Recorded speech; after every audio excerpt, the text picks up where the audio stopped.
사실 대원외고의 특징이 뭐냐면 이 학교 같은 경우 뭐 중간 기말의 비중보다는 수행평가 비중이 훨씬 더 높다라고 보시면 돼요. 그래서 대원외고 같은 경우는 어쨌든 이제 또 영어를 잘하는 친구들이 가고 계속해서 좀 다양한 프로그램을 통해서 그리고 수행평가를 통해서 아이들이 뭐 스피킹이나 리스닝이나 이런 부분들이 잘 되어져야 되기 때문에 IB 대비는 사실 대원외고반 같은 경우는 좀 필수적으로 미리 해주시면 좋은데요. 가서 사실 그거를 향상시키기에는 또 어렵기 때문에 뭐 예를 들어서 어떤 틀에 맞춰서 자신들의 생각을 표현을 한다거나 미리 아이들이 좀 준비를 해서 가서 또 어렵지 않게 너무 힘들지 않은 학교 생활을 할 수 있도록 시켜주시면 좋을 것 같습니다.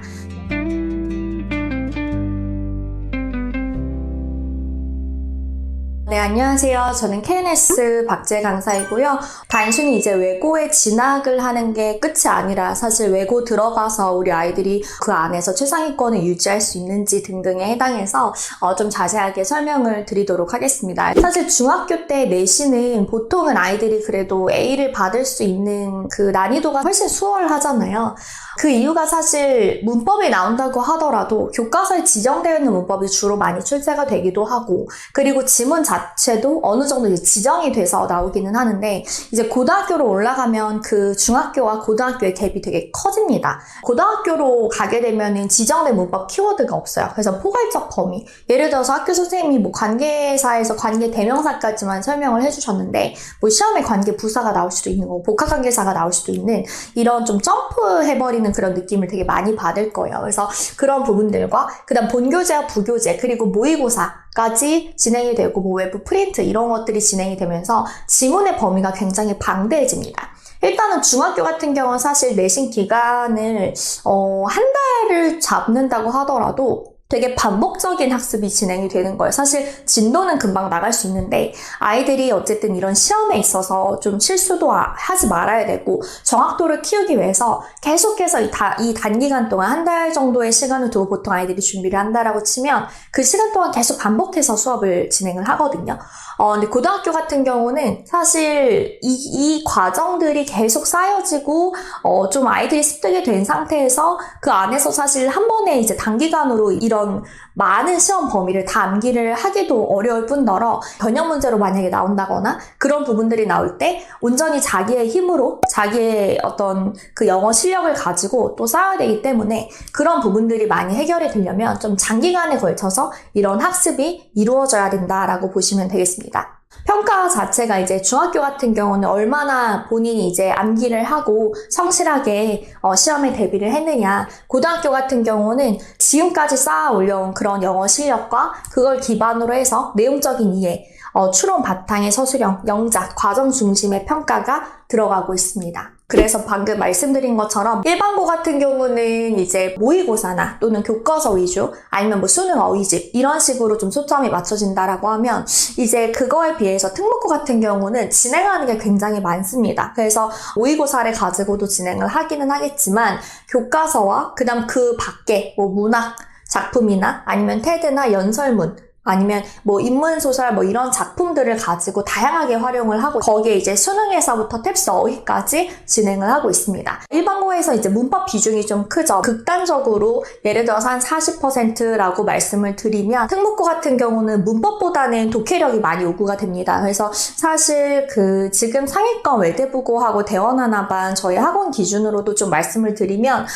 문법은 크게 아이들마다 이게 어느 순간에 이렇게 끌어올릴 수 있는 기회들이 있거든요. 뭐 예를 들어서 방학 특강을 통해서라던가 아니면 계속 반복해서 아이들이 뭐 3회도 이상을 진행을 하면 문법은 어느 정도 이렇게 끌어올릴 수 있는 그런 기회들이 중간중간 있어요. 근데 독해 같은 경우는 사실 단기적으로 확 끌어올릴 수 없는 분야이기 때문에 독해에 정말 많은 비중을 쏟아서 아이들이 학습을 할 수 있도록 그렇게 진행시켜주시면 좋을 것 같고 중학교 때 사실 책을 많이 읽은 친구들은 이길 수가 없더라고요. 그래서 중학교 때 정말 책을 많이 읽을 수 있도록 물론 어렵겠죠. 왜냐면 또 수학도 해야 되고 뭐 과제도 해야 되고 학교 수행평가도 해야 되고 너무너무 많겠지만 조금은 반의무적으로 해서 아이들이 이제 책을 좀 많이 읽고 사실 고등학교 또 올라가면 꼭 필수 독서가 아닌 이상 또 아이들이 읽을 기회가 너무 없기 때문에 그 전에 좀 아이들이 많이 글을 좀 빠르게 읽어버릇하는 그게 좀 본인이 이게 터득이 된 상태에서 사실 접근을 해야지, 그렇지 않으면은 글 읽는 것 자체가 아이들이 되게 싫어하기도 하고 힘들어하는 것 같아요. 그런 부분을 일단 많이 완화시켜 놓고 많이 없애주는 게 학부모님들께서도 나중에 아이들 미래를 위해서 도움을 줄 수 있는 방법이지 않을까라는 생각이 듭니다. 그래서 대원외고를 먼저 말씀을 드리면, 일단 서울 광진구에 있고요. 타 외국어 고등학교, 많은 분들이 다 아실 것 같고, 서울대 합격 실적으로는 전체 2위입니다. 그래서 굉장히 커트라인도 좀 높은 편이고, 이 학교 같은 경우는 좀 학문적인 성취와 글로벌한 교육 환경을 제공하는 학교로 유명합니다. 대원외고 영어 교재 및 시험 범위 2025년 1학년 거 갖고 온 거고요. 그래서 지금 이 학교 같은 경우는 교과서 위주의 이제 학습과 그다음 리딩 마스터, 워드 마스터 이렇게 세 가지로 진행이 되고 있습니다. 그래서 일단은 지금 서술형이 2개의 문제로 출제가 되었고, 나머지는 이제 객관식 비중이 훨씬 더 높기는 한데, 사실 대원외고의 특징이 뭐냐면 이 학교 같은 경우 중간 기말의 비중보다는 수행평가 비중이 훨씬 더 높다라고 보시면 돼요. 그래서 대원외고 같은 경우는 어쨌든 이제 또 영어를 잘하는 친구들이 가고, 계속해서 좀 다양한 프로그램을 통해서, 그리고 수행평가를 통해서 아이들이 뭐 스피킹이나 리스닝이나 이런 부분들이 잘 되어져야 되기 때문에, 그런 부분들이 일단은 기본적으로 된 상태에서 중간 기말 점수도 어느 정도 이렇게 잘 나와줘야 학교 이제 내신 성적이 어느 정도 높은 상위권으로 유지가 가능하겠죠. 그래서 대원외고 같은 경우는 수능과 토플 난이도의 지문, 그러니까 암기가 어느 정도는 좀 뒷받침되어지면 되게 좋고요. 그 다음에 이제 1학기 때는 변형이 많이 안 되지만 영작이나 어법 서술형이 까다롭게 나오고, 2학기 때는 거의 다 변형된 객관식 문항으로 나오게 됩니다. 그러다 보니까 지문을 새로 다시 읽어야 되기 때문에 시간적으로 여유가 부족하고, 아이들이 얼마나 그동안 이제 독해를 탄탄히 쌓아놨냐에 따라서 이런 점수가 또 갈릴 수가 있는 그런 시험이다라고 보시면 되고요. 영문법에 대한 폭넓은 학습을 통해서 주요 구문을 활용할 영작 능력이 필요로 합니다. IB 대비는 사실 대원외고반 같은 경우는 좀 필수적으로 미리 해주시면 좋은데요. 중간고사 토플 리스닝과 기말고사 외부 지문이 50% 출제가 되고 문학작품 시험을 보게 됩니다. 그러다 보니까 기본적인 영어 실력을 요구를 하고요.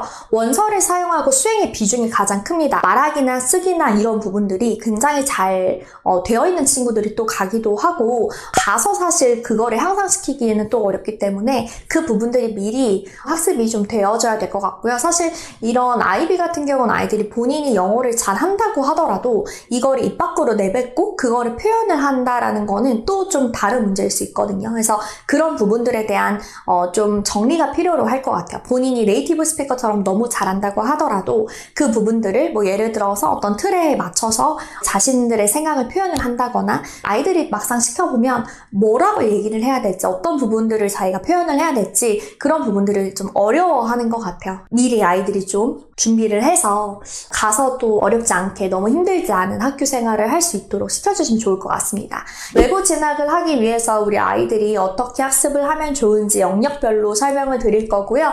어휘 같은 경우는 고난도 수준의 어휘 확장이 필수입니다. 기본적으로 뭐 토플, 그 밖에 이제 수능, 그리고 탭스까지 다양한 레인지를 좀 넓힐 수 있는 게 가장 중요한 것 같고요. 사실 이렇게 난이도가 있는 어휘량을 많이 증폭시킬 수 있는 시기가 중학교 때 아니면 고등학교 올라가서는 사실 해야 될 게 너무너무 많아서, 고등학교 가서 시간을 투자를 하면서 책상에 앉아서 단어 암기장을 암기하고 있다라는 거는 현실적으로 너무 어려운 일이에요. 그래서 중학교 때 최대한 많은 단어들을 암기하고, 까먹으면 까먹은 대로 다시 또 암기하고, 그런 식으로 자꾸 반복적으로 단어를 암기할 수 있도록 해주시면 좋고요.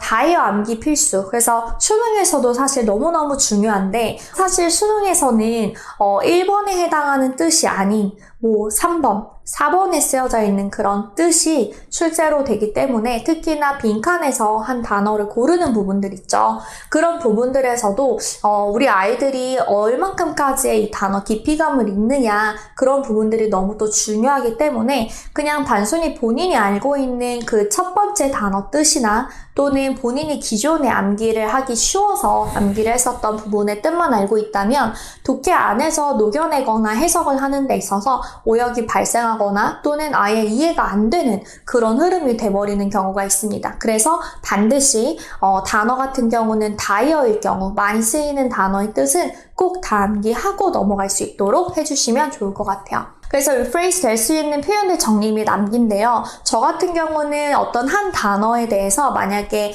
유의어들을 쭉 쓸 수 있는 게 있다면 그 한 단어를 써놓고 좀 큼지막하게 빈칸을 많이 떨어뜨려 놔요.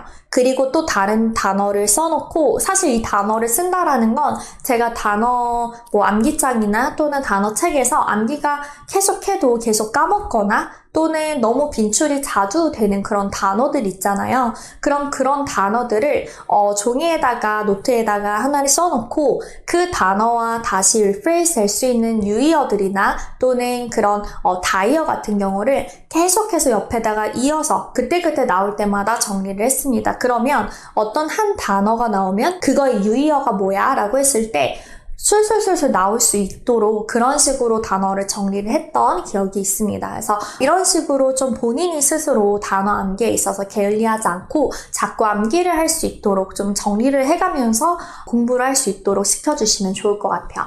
독해 같은 경우는 이제 문해력, 사실 아이들이 문장을 해석을 하더라도 이 문장에서 의미하는 바가 뭐인지 저자의 그 요지가 뭐인지를 잘 이해를 못하는 것 같아요. 그래서 그런 부분들에 있어서 논지를 파악하는 게 굉장히 중요한 것 같고요. 저자의 의도를 파악하고 텍스트를 이해하는 것을 목표로 자꾸 써보거나 말을 시켜주는 것도 되게 좋을 것 같습니다. 제가 이제 대원외고나 이제 외대부고를 계속 매년 가르치고 있는데 이 친구들한테 어떤 독해 지문을 읽히고 그 다음에 그래서 이게 무슨 내용이었어? 라고 한국말로 얘기를 해보라고 하면 되게 힘들어해요. 그냥 어떤 소재에 대한 얘기만 해요. 예를 들어서 과학의 진실 이런 식으로만 얘기해요. 그럼 과학의 진실이 그래서 뭔데? 이렇게 계속 파고드는 그런 이해를 제대로 하고 있는지를 좀 확인하고 점검할 수 있는 그런 시간들을 확실히 가져야 사실 아이들이 좀 계속 또 있는 그런 글을 읽는 훈련이 되는 것 같고요. 자꾸 감으로만 의존해서 문제를 풀면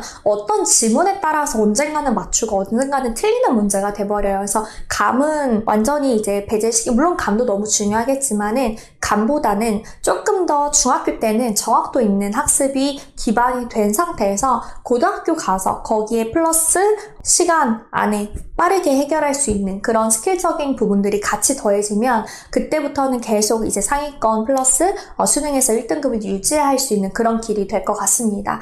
원서 강도 그리고 토플 탭스 등을 통한 정말 다양한 매트리얼을 가지고 다학적 시각을 아이들한테 좀 심어주는 게 되게 중요한 것 같습니다. 다양한 분야의 글 읽는 훈련이 굉장히 중요한데요. 이게 중요한 이유가 뭐냐면 사실 아이들 같은 경우 어떤 그 유형의 글이 나오냐에 따라서 되게 많이 흔들리는 친구들이 있어요. 예를 들어서 인문 분야, 사회문화 분야 부분이 나오면 되게 자신 있게 풀어요. 근데 예를 들어서 과학 분야나 그런 부분들이 만약에 나온다라고 하면 굉장히 취약하다라는 생각 때문에 글을 읽기도 전에 이미 두려움이 생기는 거예요. 그 두려움이 사실 글을 제대로 읽는 데 있어서 굉장히 큰 방해가 되거든요.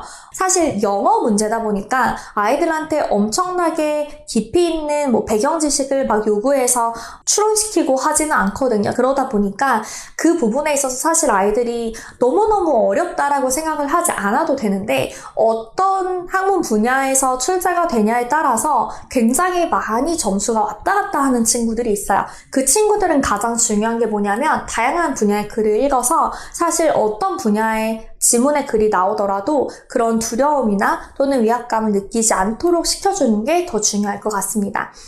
세 번째는 감이 아니라 정확한 글의 내용 이해 및 논리적인 독해 실력인데 사실 이런 거 같은 경우는 TF 문제풀이나 또는 정확한 해석을 통해서 이해도 점검 훈련이 필요로 합니다. 처음 봄학기를 항상 시작을 할 때면 이 해석시키는 거를 너무 싫어하는 거예요. 너무너무 싫어하고 특히나 상위권 친구들인데도 불구하고 쌤 왜 이번에 10문제 중에서 뭐 2개가 해석 문제예요? 막 이런 식으로 너무너무너무 싫어하더라고요. 사실 한두 문제 해석 문제는 많은 양도 아님에도 불구하고 그런 부분들을 너무 싫어하는데 왜 그런가 봤더니 자꾸 아이들이 그 전까지는 그래서 초등에서 이제 할 때는 좀 언어적인 실력을 많이 키우잖아요. 그러다 보니까 계속 이제 감적으로는 이런 부분들이 다 해결이 됐던 거예요. 근데 길고 까다로운 문장을 그렇게 해석을 시키려고 하니까 아이들이 그런 부분에 있어서 거부 반응이 너무 있는 거예요. 근데 그러다가 이제 조금씩 계속 구문 정리가 들어가고 정확한 해석을 조금 시키고 하다 보니까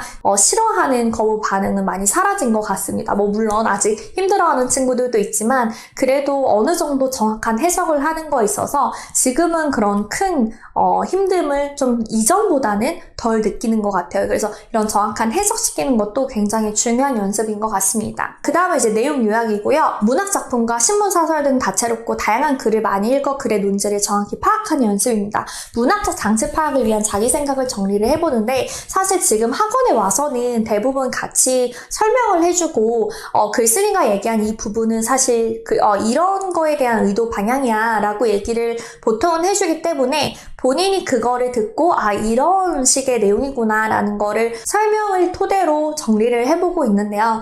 사실 아이들이 나중에 어떤 추론이나 이런 부분들을 좀 건드리기엔 굉장히 어려울 수 있거든요. 그래서 이런 부분들을 얼마나 좀 잘 설명을 본인이 할 수 있는지 그리고 얼마나 이제 수업 시간에 또 녹여내 주시는지 그런 부분들을 잘 보셔야 할 것 같습니다. 어법은 사실 제일 중요한 건 본인이 정리를 해서 암기를 하는 거예요. 문법 같은 경우는 단어랑 거의 똑같아요. 어쨌든 얘도 공식화되어 있는 개념이기 때문에 정말 수학 공식 암기하듯이 공식이다라고 생각을 하고 암기를 해야 되는 부분들이 있고요. 이론에 대한 정리가 되고 이해가 되면 그 다음엔 반드시 암기를 통해서 근거 쓰는 연습의 정확도를 키운다거나 또는 백지 테스트를 통해서 자기 점검이 필수입니다. 주요 구문을 활용해서 영작 연습을 합니다. 사실 영작이라는 거 아이들이 또 싫어하는 이유가 꼼꼼함이 필요로 합니다. 조건 영작 같은 경우는 조건도 잘 봐야 되고 단어도 스펠링도 절대 틀리면 안 되고 굉장히 꼼꼼하게 봐야 되기 때문에 그런 부분들은 사실 아이들이 좀 힘들어하는 부분이긴 하지만 꼭 반드시 좀 연습이 돼야 되는 과정이기 때문에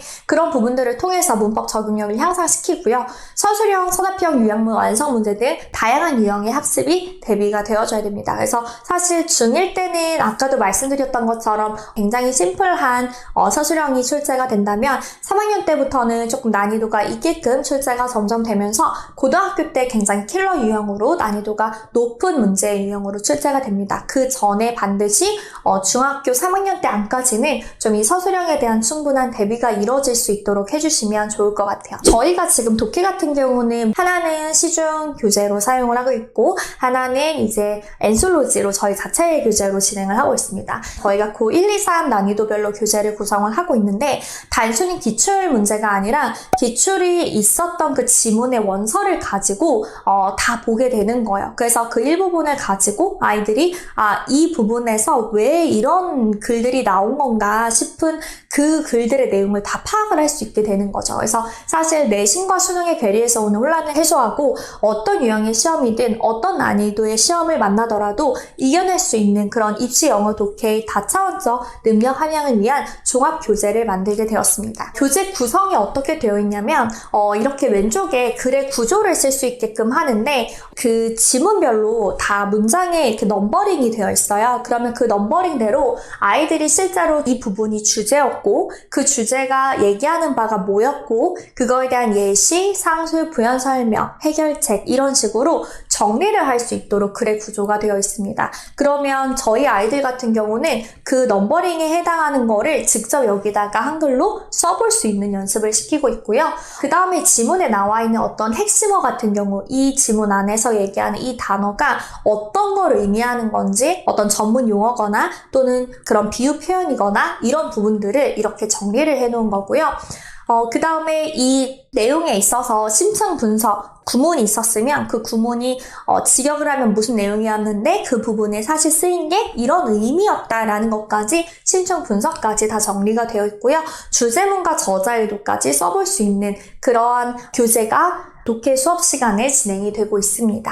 그 다음에 이제 배경 지식 설명까지 되어 있어서 아이들이 좀 어려워하는 그런 내용이라고 하면 그런 부분에 있어서 비교적 조금 쉽게 설명이 되어 있는 이런 배경 지식을 같이 설명을 통해서 아이들이 조금 더 지문에 익숙한 상태에서 글을 또 읽으면 훨씬 수월하게 글을 읽더라고요. 그래서 그런 부분들을 좀 잘 도와줄 수 있도록 배경 지식까지 같이 넣어져 있고요.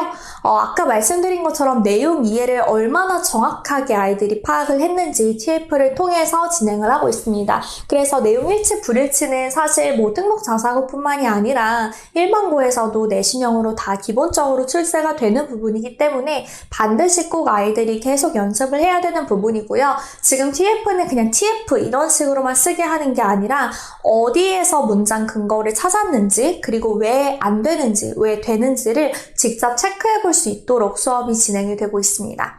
구문 분석 같은 경우는 이 지문 안에서 어렵고 길고 까다로웠던 그런 문장들을 이렇게 구문 분석 지정이 되어 있고요. 그 부분들을 아이들이 직접 문법 정리도 해보고 그 다음에 해석을 직접 써볼 수 있는 부분들이 과제로 진행이 되고 있습니다. 원서를 기반으로 한 변형 문제도 같이 내고 있는데요. 그 부분들이 수능형이 있고 그 다음 내신형이 있습니다. 여기서 먼저 말씀드릴 부분은 수능형인데 원서를 기반으로 수능 실전 연습입니다. 이런 부분을 보시면 순서 배열이나 빈칸 추론이나 등 다양한 수능 유형으로 만든 문제입니다. 이렇게 아이들이 원서를 기반으로 수능의 실전 연습을 해볼 수 있도록 시키고 있고요.